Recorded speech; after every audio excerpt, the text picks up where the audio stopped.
panatili ng inaakala natin kapayapaan.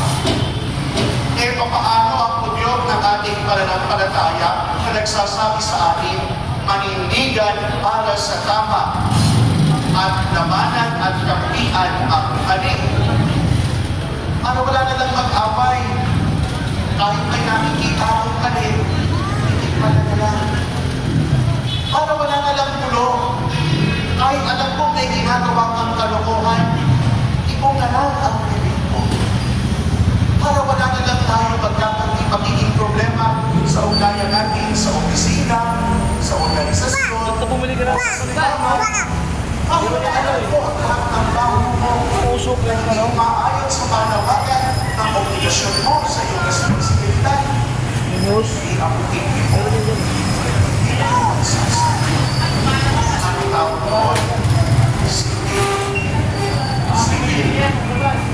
Higit pa roon ang panawagan ng pagkakari ng Diyos at ng Kanyang kapayapaan. Higit pa roon ang ibig sabihin ng Pax Christi in Regio Christi. Kaya kung hindi pala cultural tolerance at hindi appropriate civility ang ibig sabihin ng pagkakari ng Diyos, ano para sa atin ang ibig sabihin ng reign of God? Ang pagbasa natin sa gabi nito, sa kapag nito, ay nagpapakilala sa atin ng eksena ng ang Panginoon Kristo ay nakabalutan sa